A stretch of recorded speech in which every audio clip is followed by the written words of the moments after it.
وعلى آل سيدنا محمد وبارك وسلم.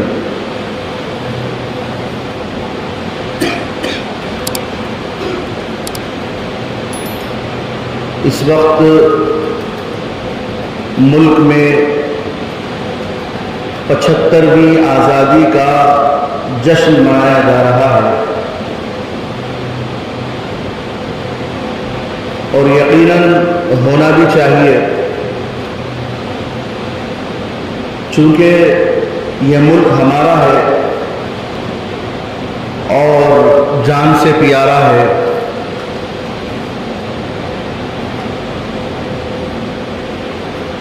اس ملک کی آزادی کے لیے ہمارے اکابر، ہمارے اسلاف، ہمارے بڑوں نے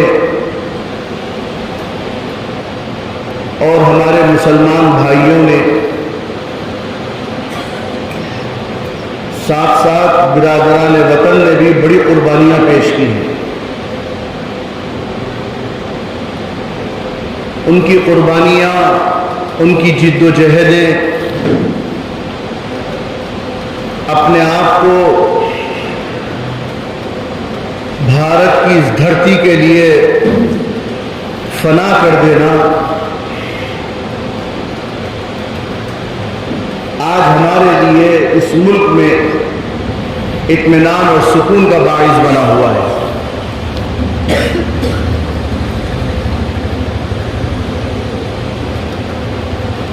ابھی جو ہے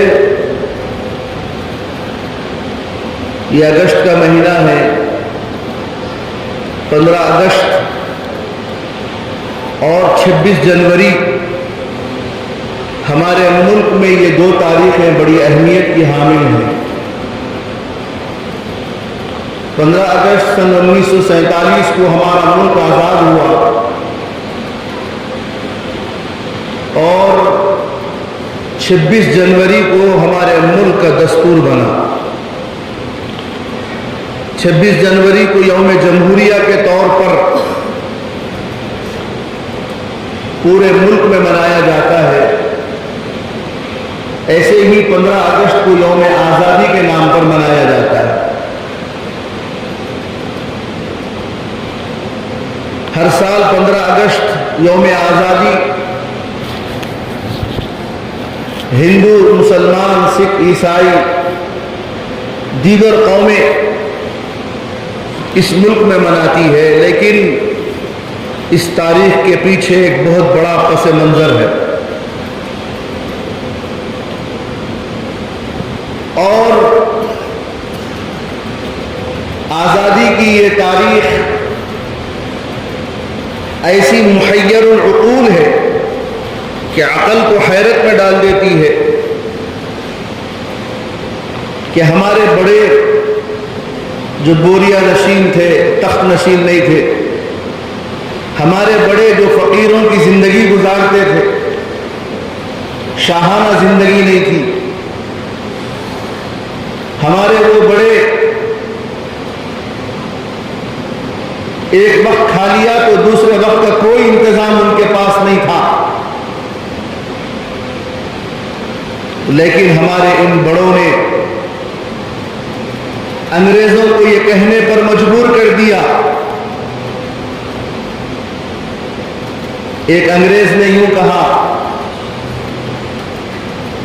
کہ یہاں کے مسلمان اور یہاں کے علماء کو ہرانے کے لیے اتنا وقت ہمیں لگ گیا، ہم یہ نہیں سوچے تھے.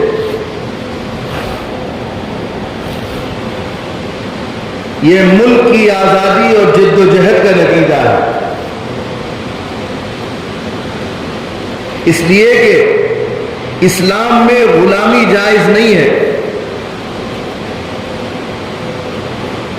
نبی کریم صلی اللہ تعالی علیہ وآلہ وسلم دنیا میں تشریف لا کر جو حق کا پیغام دیا تھا، اس حق کے پیغام میں یہی بات تھی کہ انسان کو دوسرے انسان کے غلامی سے نکال کر اللہ کی بندگی پر ڈال دیا. اللہ تعالیٰ نے انسان کو آزاد بنایا ہے، آزاد پیدا کیا ہے، ہر انسان کی خواہش ہوتی ہے کہ وہ آزاد رہے.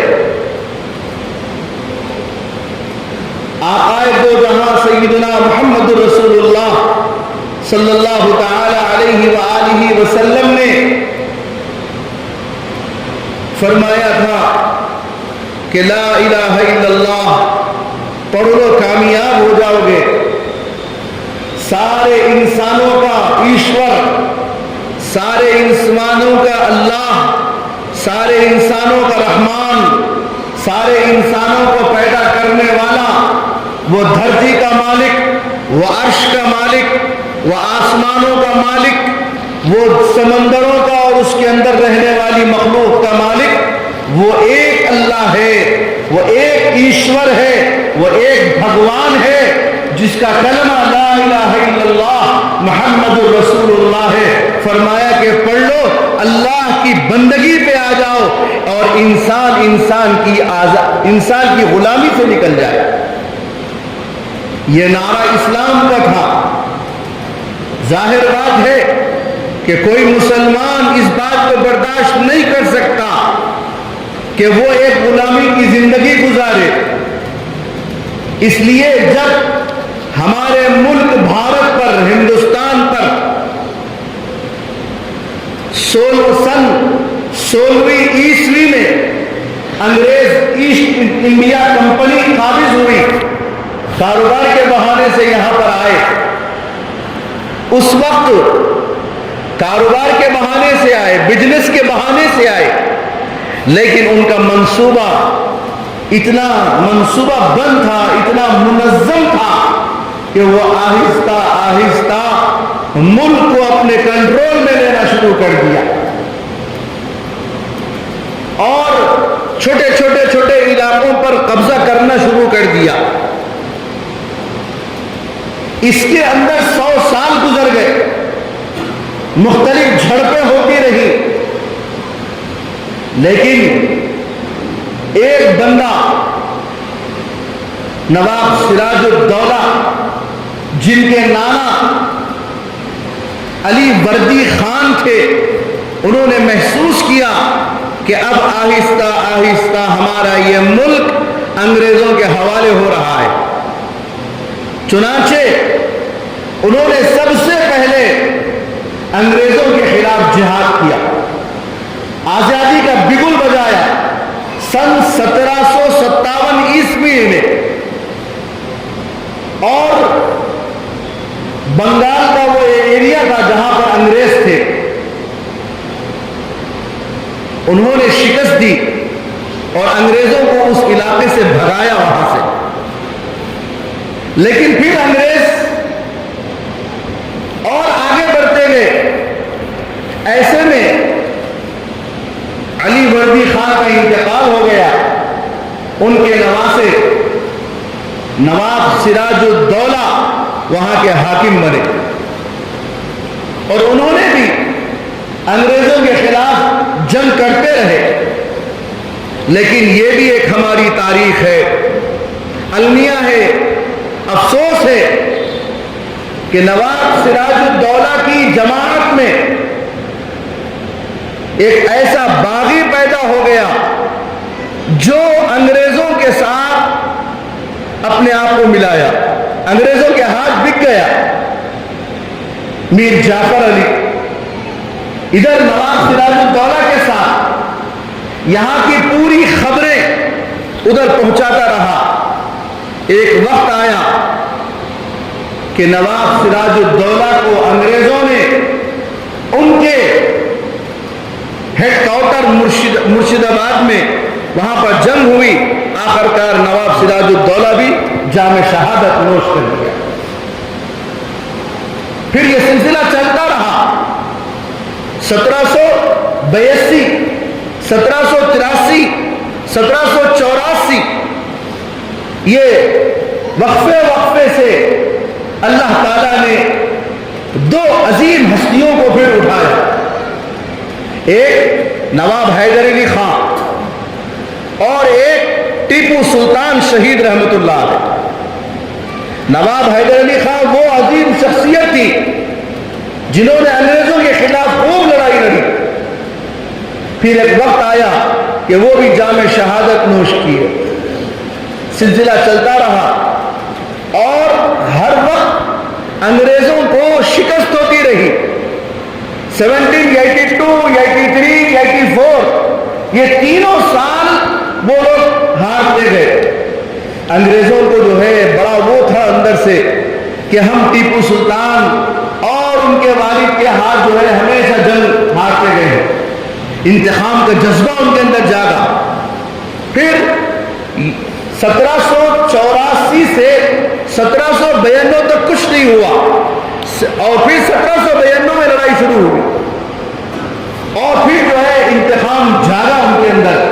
یہ سلسلہ چلتا رہا حتیٰ کہ میں نے شروع میں بات کہی اپنوں سے ہی اپنوں کو نقصان پہنچتا ہے. جس طرح میر جعفر پیدا ہوا تھا ایسی ہی ٹیپو سلطان شہید رحمت اللہ علیہ کی پاس بھی جو ہے ایک میر صادق پیدا ہو گیا, باغی پیدا ہو گیا. ٹیپو سلطان شہید رحمت اللہ علیہ 1792 میں جنگ شروع ہوئی ان کی. پھر یہی بغاوت اور اس کے نتیجے میں ٹیپو سلطان شہید رحمت اللہ علیہ مجبور ہو گئے انگریزوں سے صلح کرنے کے لیے. مجبور ہو گئے, تاوان دینا پڑا ٹیپو سلطان شہید رحمت اللہ علیہ کو. پھر اس کے بعد میں ٹیپو سلطان رحمت اللہ علیہ نے خطرہ محسوس کیا کہ اگر ہم خاموش بیٹھیں گے یہ انگریز آگے بڑھتے جائیں گے. چنانچہ ٹیپو سلطان رحمت اللہ علیہ نے ایک تحریک شروع کی. چھوٹے چھوٹے نواب, چھوٹے چھوٹے راجا اور مہاراجا ان کو خطوط لکھے, کہا کہ ہم سب کو متحد ہو کر انگریزوں کے خلاف لڑنا ہے. اور ٹیپو سلطان شہید رحمت اللہ علیہ کا ایسا دبدبا تھا انگریزوں پر جس کی کوئی انتہا نہیں. ٹیپو سلطان کا نام سن کر انگریز کا پاجامہ پیلا ہو جایا کرتا تھا اور ٹیپو سلطان شہید رحمت اللہ علیہ کا نام سن کر انگریزوں کی نیند ختم ہو جایا کرتی.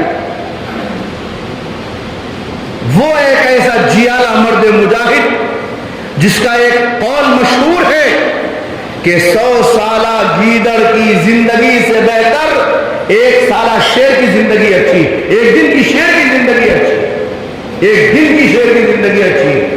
ٹیپو سلطان شہید رحمت اللہ علیہ برابر انگریزوں کو گھیرتے رہے. لیکن ایک وقت آیا کہ 4 مئی اور 1799 میں حضرت ٹیپو سلطان رحمت اللہ علیہ کو شہید کر دیا گیا, جام شہادت نوش فرما لیا. جب ان کی خبر مشہور ہوئی کہ ٹیپو سلطان شہید رحمت اللہ علیہ شہید ہو گئے تو انگریزوں کا جو بڑا تھا وہ آیا اور اپنی آنکھوں سے دیکھا کہ یہ مرا بھی کہ نہیں. جب یقین ہو گیا مر گیا تو تاریخ میں یہ بات سنہری حروفوں سے لکھی ہوئی ہے کہ وہ انگریز کا سپہ سالار حضرت ٹیپو سلطان شہید رحمت اللہ علیہ کی ناش پر کھڑے ہو کر یہ اعلان کیا کہ اب یہ ملک ہمارا ہو گیا, اب یہ ملک ہمارا ہو گیا. جب تک یہ زندہ تھے ہمت نہیں ہو رہی تھی, پتہ نہیں کدھر سے کیا ہو جائے گا. لیکن جب ٹیپو سلطان اللہ کو پیارے ہو گئے پھر اس کے بعد میں انگریز نے 3 باتیں کہی. پہلی بات, یہ جتنی انسان ہے جنتا یہ سب اللہ کی ہے. نمبر 2, یہ ملک بادشاہ کا ہے. نمبر 3, آج سے حکم ایسٹ انڈیا کمپنی کا چلے گا. گویا انہوں نے ہندوستان پر قبضہ مکمل کر لیا. یہ کھلبلی مچی, دیکھا گیا تو اب ہندوستان ان کے قبضے میں چلے گئے. بہت سارے علماء کو ختم کر دیا گیا, مسلمانوں کو ختم کر دیا گیا, مدارس تباہ و برباد عجیب سا سما تھا. ایسے میں سن 1803 میں شاہ عبدالعزیز محدث دہلوی رحمۃ اللہ علیہ، شاہ ولی اللہ محدث دہلوی رحمۃ اللہ علیہ کے بڑے صاحبزادے شاہ عبدالعزیز رحمۃ اللہ علیہ نے انگریزوں کے خلاف سب سے پہلے جہاد کا فتویٰ دیا. کہا کہ آج سے یہ ہندوستان دارالحرب ہے. اب ہمارا دین، ہمارا اسلام، ہماری شخصیت آج سے ختم ہو گیا، لہذا اسلام جہاد کے خلاف لڑو، انگریزوں کے خلاف لڑو. چنانچہ ایک تحریک شروع کی گئی. جیسے ہی شاہ عبدالعزیز محدث دہلوی رحمۃ اللہ علیہ نے یہ فتویٰ دیا، انگریزوں نے ان کی جائیدادیں، ان کا گھر، سب کچھ قرب کر لیا، ضبط کر لیا. پھر شاہ عبدالعزیز محدث دہلوی رحمۃ اللہ علیہ کو زہر دے دیا گیا. اس زہر کی وجہ سے ان کے بدن پر پورے سفید دانے نکل گئے. یہ ساری چیزیں دے کر ان کو خاموش بٹھانا چاہتا تھا انگریز، لیکن شاہ عبدالعزیز محدث دہلوی رحمۃ اللہ علیہ واللہ کا ولی، واللہ کا بندہ، خطرہ بھانپ لیا، محسوس کر لیا، اور انہوں نے اپنے 2 شاگردوں پر محنت شروع کر دی. ایک سید احمد شہید رحمۃ اللہ علیہ، ایک سید اسماعیل شہید رحمۃ اللہ علیہ. ان دونوں کو تیار کیا. فرمایا میرے بچوں، اگر مجھے کچھ ہو گیا تو میری تحریک کو تم لے کر آگے بڑھنا. چنانچہ سن 1824 میں 1824 میں شاہ عبدالعزیز محدث دہلوی رحمۃ اللہ علیہ کا انتقال ہو جاتا ہے. ان کے تربیت یافتہ یہ 2 شاگرد سید احمد اور سید اسماعیل شہید رحمہ اللہ تعالی رحمتاً واسعہ، یہ دونوں ملک کے چپے چپے میں جاتے، کونے کونے میں جاتے اور انگریزوں کے خلاف تحریک چلاتے. پھر ایک وقت آیا 1831 میں بالا کوٹ کے اندر انگریز اور علماء اور مسلمانوں کے جنگ ہوئی درمیان. 1831 میں یہ 2 جیالے سید احمد اور سید اسماعیل اللہ کو پیارے ہو جاتے. ایک مرتبہ جامع مسجد دہلی میں پانی کا حوض وضو کرنے کے لیے دیکھنے والوں نے دیکھا ہوگا، وہاں پر جو ہے گرم چلچلاتی دھوپ ہے اور حوض کے اطراف جو پتھر ہے کافی جل رہا ہے. سید احمد شہید رحمۃ اللہ علیہ ٹہل رہے ہیں اس پتھر پر. انگریزوں کی طرف سے ایک آدمی آیا، اس کو سپاری ملی تھی کہ سید احمد کا سر کاٹ کر لیا.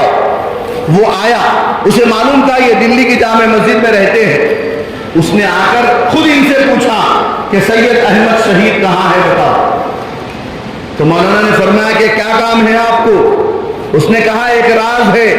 فرمایا کہ کیا راز ہے بتاؤ. کہا کہ سید احمد کا قتل کرنے کے لیے آیا ہوں میں. یہ بات ہو رہی تھی تو اس نے پوچھا آپ یہ گرمی میں اتنی چلچلاتی دھوپ میں کیوں یہاں پر پھر رہے ہیں؟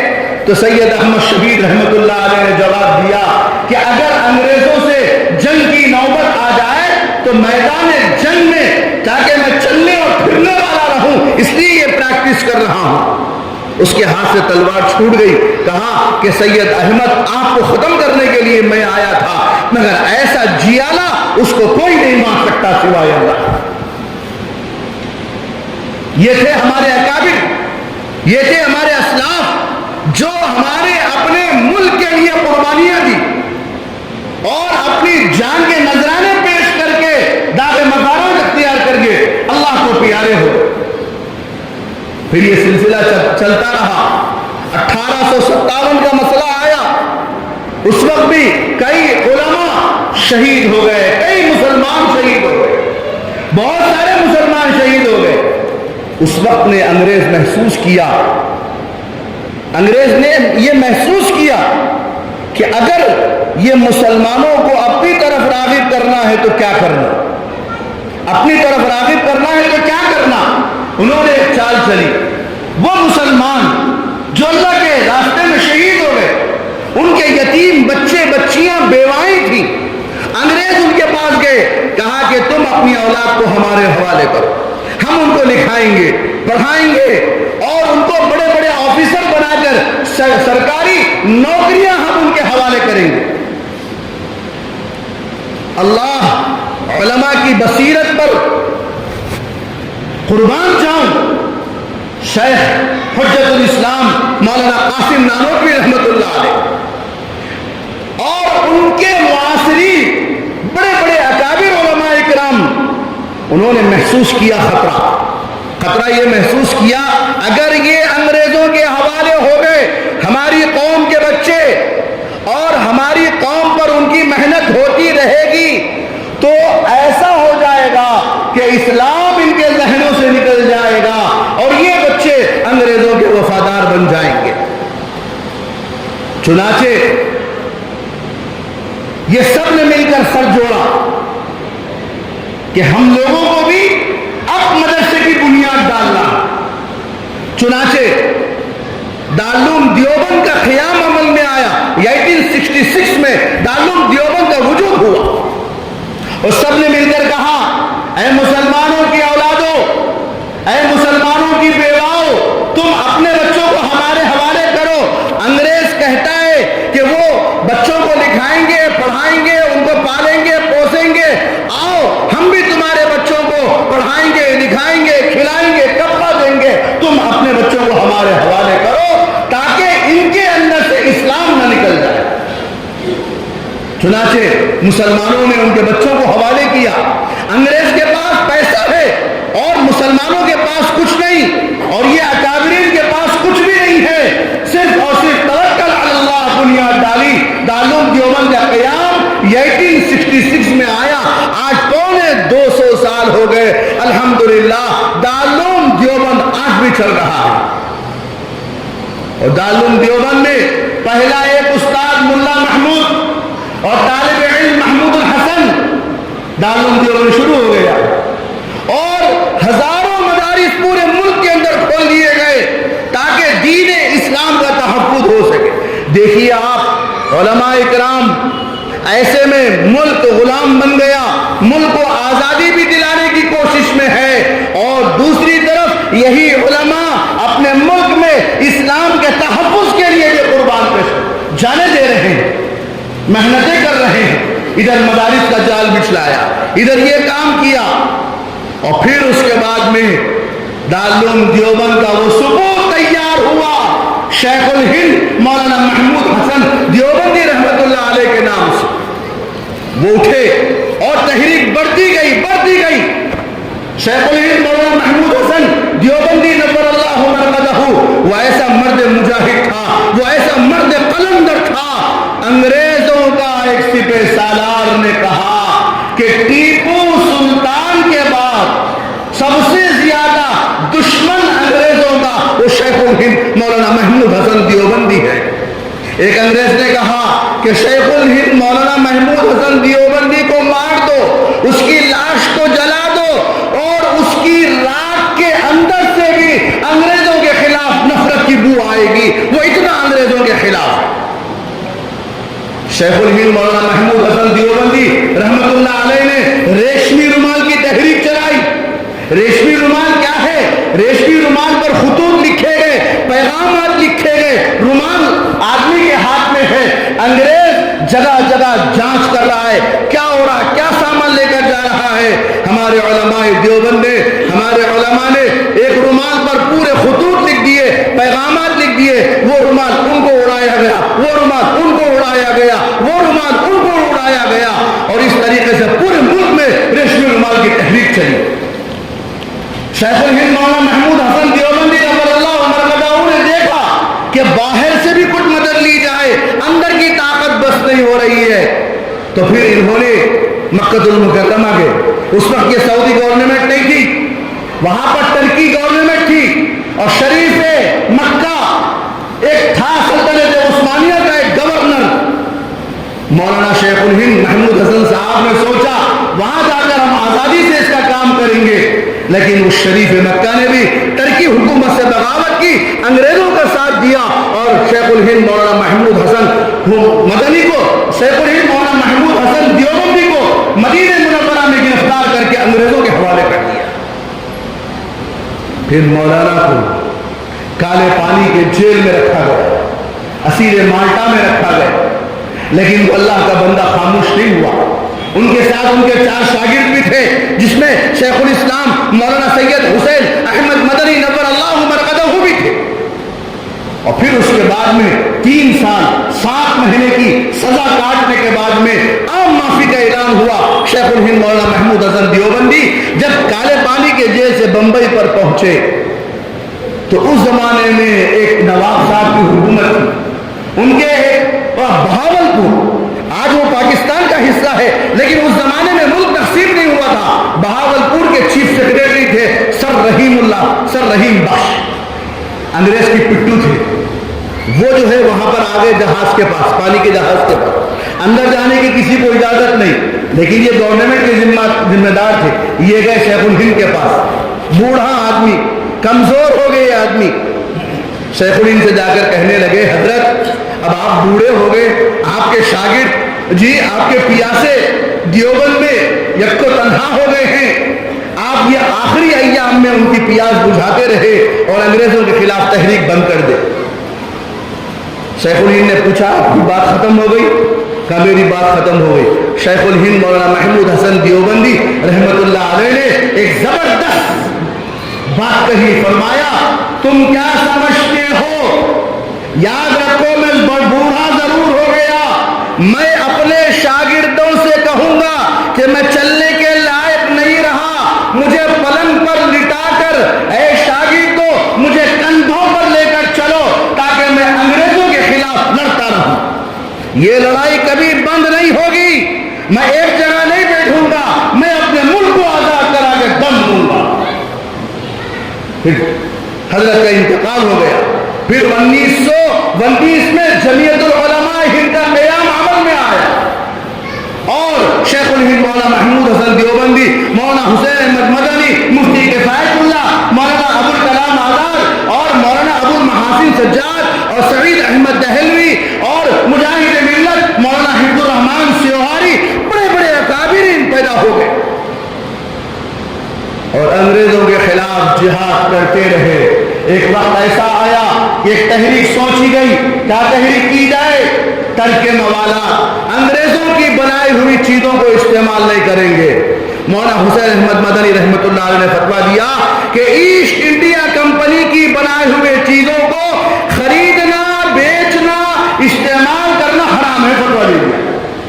مولانا کو عدالت میں لایا گیا. مولانا محمد علی جوہر, مولانا محمد علی شوکت, دونوں بھائی مولانا کے ساتھ ہو. انگریز نے کہا حسین احمد آپ ہیں؟ فرمایا کہ میں ہوں. آپ نے یہ فتویٰ دیا؟ کہاں دیا.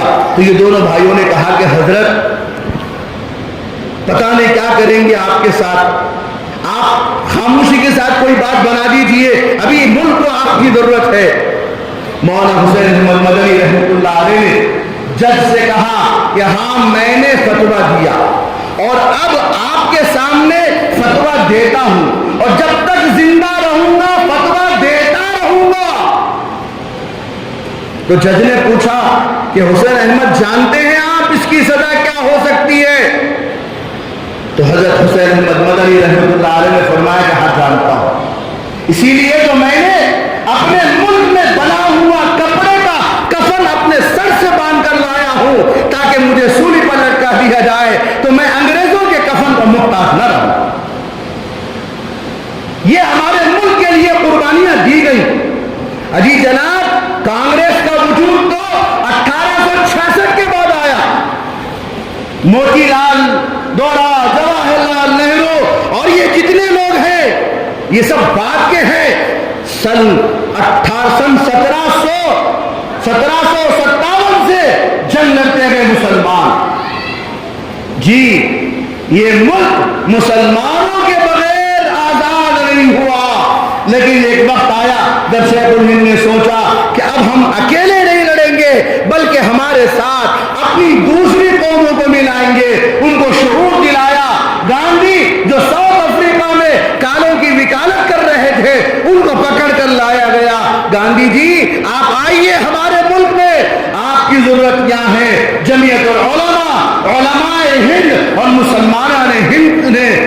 گاندھی کو لیڈرشپ دی، مہاتما گاندھی بنایا، مسلمانوں کے چندے سے گاندھی جی کو ملک میں پھرایا گیا اور کہا کہ یہ مسلمان، گجر، ہندو، جین سب کے لیڈر ہیں، ان کی قیادت میں ہم آزادی کی لڑائی لڑیں گے۔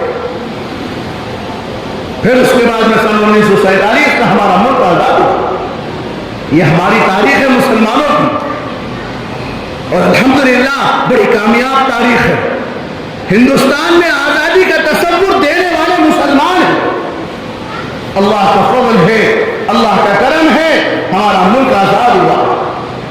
پھر ایک افسوس کی بات یہ ہوئی کہ ملک تقسیم نہیں ہونا چاہیے تھا، تقسیم ہو گیا۔ آخری بات اور پتے کی بات، تھوڑا سا اگر دیری ہو گئی تو برداشت کر لیجیے، اس لیے کہ پھر یہ مضمون دوبارہ میں عرض نہیں کر سکتا۔ آج یہ مضمون کو میں ختم کر دیتا ہوں۔ پھر ایک بات یہ ہوئی کہ ہمارے علماء آزادی کی لڑائی لڑتے رہے، گاندھی جی سے، نہرو سے اور تمام لیڈران سے بار بار یہ کہتے رہے کہ ملک آزاد ہونے کے بعد میں کیسے چلے گا، ملک کا سیکولر کیا، ملک کا دستور کیا رہے گا۔ سب نے کہا کہ ہم اس کو ہندو اسٹیٹ نہیں بنائیں گے، یہ سیکولر ملک رہے گا، سیکولر ملک رہے گا۔ چنانچہ ملک آزاد ہو گیا، ادھر تقسیم بھی ہو گیا۔ آواز اٹھی کہ مسلمانوں نے اپنا حصہ لے کر پاکستان کو الگ کر لیا، لہذا اب ہندوستان کو ہندو اسٹیٹ بنایا جائے۔ لیکن جمعیت علماء اور مسلمان اپنے وعدے پر لگے رہے۔ دیکھو ہم نے نہیں مانا ملک، ہم نے نہیں مانا ملک، ہم تو ہمارے ملک میں ہے، ہم تو ہمارے ملک میں ہے۔ شیخ الحدیث مولانا زکریا مہاجر مدنی، سید حسین احمد مدنی، مولانا عبد القادر رائے پوری رحمت اللہ علیہ نے اعلان کیا، مسلمانوں ہم اسی ملک میں رہیں گے اور اسی ملک کے اندر مریں گے۔ مسلمان ان کو دیکھ کر یہاں بیٹھتے رہے۔ کہا نہرو جی سے، نہرو صاحب ملک تقسیم کرایا ہوں گا، تقسیم ہو گیا، دستخطیں آپ نے کی، ہم نے نہیں کی، ہماری مانگ تھی کہ مسلمان بلکہ ہندوستان کو سیکولر بنایا جائے۔ یہ علماء اور جمعیت العلماء کی محنت رہی کہ ہندوستان کو سیکولر اسٹیٹ بنایا گیا، سیکولر ملک بنایا گیا۔ اور اس وقت جو ہے مجاہد ملت مولانا حفظ الرحمان سیواری رحمت اللہ علیہ اور دوسرے دو تین علماء دستور ساز کمیٹی میں ڈاکٹر امبیڈکر کے ساتھ شریک رہے، اور یہ اس وقت بنا ہوا دستور ہے۔ یاد رکھیے ہمارے ملک کی بنیاد محبتوں میں ہے، پیار میں ہے، اور اگر ہمارے ملک میں پیار اور محبت ختم ہو گئی اور نفرتوں اور زہریلی چیزوں اور فرقہ پرستی کا یہاں شروع ہوا تو پھر یہ ہمارا ملک برباد ہو جائے گا۔ آج جو حکومت ہے موجودہ، اس نے کہا کہ تم آزادی کی 75ویں سالگرہ بڑے جوش و خروش سے مناؤ۔ ارے آپ کیا ہمیں احساس دلاتے ہیں؟ یہ ہماری اور ہماری پروجوں کی تاریخ رہی کہ ہم کو ہمارے ملک سے محبت ہے۔ ایک طرف ہم مسلمان ہیں اور دوسری طرف ہم ہندوستانی ہیں، دوسری طرف ہم ہندوستانی ہیں۔ اس ملک کو ہمارے پروجوں نے آزاد کرایا، قربانیاں دی، ان کا خون بہا۔ ہم جتنا ہمیں احساس ہے اپنے ملک سے محبت کا، اپنے ملک سے پیار کا، اپنے ملک سے اٹوٹ محبت کا، ہم دوسروں کو دوست نہیں دینا چاہتے۔ ہمیں تعلیم کی ضرورت نہیں، ہمیں سبق کی ضرورت نہیں، ہم وفادار ہیں، وفادار رہیں گے اس ملک کے۔ یہ ہمارا اپنا ملک ہے۔ اسلام نے کیا سکھایا کہ وطن سے محبت کرنا ایمان کا حصہ ہے۔ مسلمان وطن سے بے پناہ محبت کرتا ہے۔ یقین مانیے یہ ہمارا وطن اور ہمیں اس سے محبت ہے۔ اس لیے میرے بھائیوں، ملک کے اندر امن و امان، پیار و محبت، ایک دوسرے کے حقوق کی تعلیم دینا ضروری ہے۔ ایسا نہ ہو کہ ہمارا ملک جو سیکولر ملک ہے، ہاں مٹھی بھر لوگ ضرور ہے، مٹھی بھر لوگ ہیں، آتے رہیں گے جاتے رہیں گے، ان سے لینا دینا کچھ نہیں ہے، ہم کو ہمارا ان سے کچھ نہیں ہے۔ برادران وطن سے ہمیں محبت ہے، ان کو ہم سے محبت ہے، ہمارے ملک سے ہم کو محبت ہے، اور ملک کو آگے بڑھانا ہے، ہے کس سے؟ محبتوں سے، پیار سے، خدمت سے، اخلاق سے۔ میرے نبی نے بتایا کہ اخلاق کو اپنے اندر پیدا کر لو۔ آج ضرورت اس بات کی ہے کہ جو اس وقت ارباب اقتدار ہے اور بیٹھے ہوئے ہیں وہ ملک کو ہندو اسٹیٹ بنانا چاہتے ہیں، لیکن ہمارا ایمان ہے، ہمارا پکا یقین ہے کہ انشاءاللہ یہ ملک کبھی ہندو اسٹیٹ نہیں بن سکتا، اور اگر جس دن ایسا ہو گیا تو یہ ملک ٹکڑے ٹکڑے ہو جائے گا، یہ ملک برباد ہو جائے گا۔ اس لیے میرے بھائیوں، اللہ کی ذات پر یقین رکھیے، اپنے ملک سے محبت پہلے بھی تھی، ہے اور انشاءاللہ رہے گی، اور اس ملک کے اندر ہمیشہ انشاءاللہ مساجد، مدارس اور دینی دعوتی تبلیغی خانقاہی نظام جس طرح پوری آزادی سے چل رہا ہے، انشاءاللہ دعا فرمائیے کہ صبح قیامت تک چلتا رہے۔ اللہ مجھے اور آپ کو عمل کی توفیق عطا فرمائے۔ آپ اچھے تربیت جو جشن آزادی ہے خوب ذوق و شوق سے منائیں، ہندوستان کا ترنگا اپنے گھروں پہ لہرائیے، انشاءاللہ اچھی طریقے سے لہرائیے، اور ہندوستان سے، ارے جناب یہ ترنگا کس نے دیا ملک کو؟ سریا بدر الدین طیب جی رحمت اللہ علیہ نے یہ ترنگا دیا۔ اجی جناب ترنگا دینے میں بھی ہمارا دخل ہے۔ سریا ایک لیڈی خاتون ہے، حیدرآباد کی رہنے والی، ڈیزائنر تھی، انہوں نے یہ ترنگا بنایا اور ملک کو گفٹ کیا۔ سارے جہاں سے اچھا ہندوستان ہمارا، یہ کس نے گیت گائی؟ یہ علامہ اقبال نے گائی۔ ترنگا بھی ہم نے دیا ہندوستان کے، جی اقبال کو اوپر کیا، کس نے کیا؟ ہم لوگوں نے کیا ہے۔ جی دیش بھکتی کا سبق معاف کرنا ہمیں نہ دیجیے، دیش بھکتی ہم جتنا جانتے ہیں آپ بھی نہیں جانتے ہیں۔